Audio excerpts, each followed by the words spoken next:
Untuk mendukung belajar bentar, kalian bisa klik subscribe.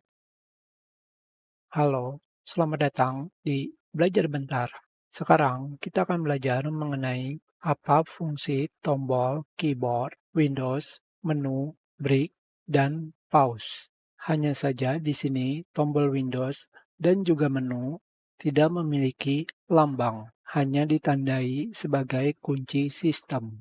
Karena kedua tombol ini berhubungan dengan OS kalian. Sekarang yang pertama kita pelajari adalah mengenai tombol Start atau Windows. Tentunya disebut tombol Start karena ketika kalian menekannya seperti ini, Start menu akan muncul. Tentunya dengan tombol ini, kalian bisa membuka langsung Start menu lebih cepat daripada menggunakan mouse.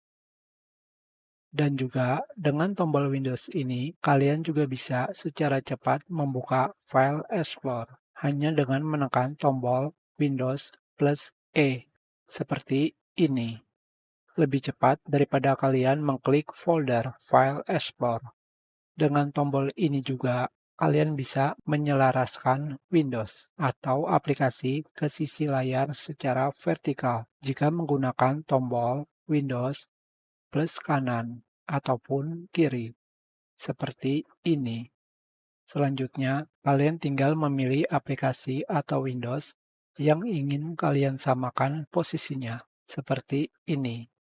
Tombol Windows ini harus kalian ketahui kegunaannya, karena dapat mempersingkat dalam menggunakan perintah pada OS Windows yang sering kalian gunakan. Yang berikutnya adalah tombol menu. Apakah kalian pernah menggunakan tombol menu? Tombol menu disebut juga sebagai tombol menu kontekstual, seperti ini. Karena ketika kalian menekannya, sama seperti kalian melakukan klik kanan pada mouse, seperti ini.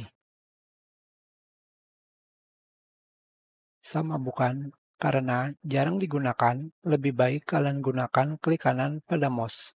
Lebih cepat daripada kalian menekan beberapa tombol sekaligus. Yang berikutnya adalah tombol break atau pause. Tombol ini digunakan untuk beristirahat atau berhenti sebentar. Contohnya seperti pada video berikut. Tentunya kalian bisa mencobanya sendiri ketika kalian sedang melakukan booting. Kalian tekan tombol break atau pause. Jika di laptop kalian bisa menekan tombol break, maka layar komputer kalian tidak akan dilanjutkan untuk masuk ke Windows.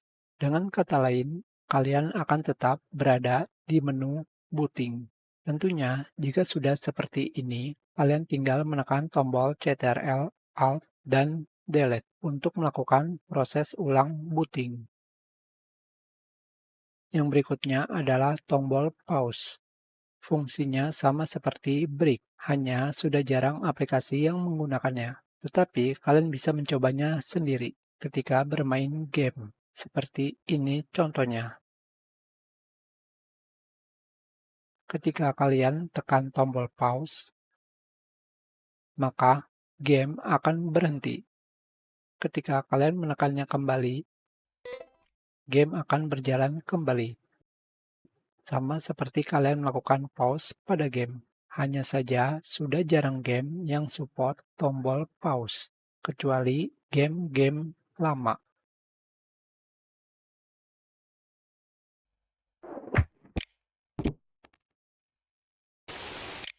Itulah kegunaan dari tombol Start atau Windows dan tombol Break atau Pause. Kita sudahi pelajaran ini. Terima kasih.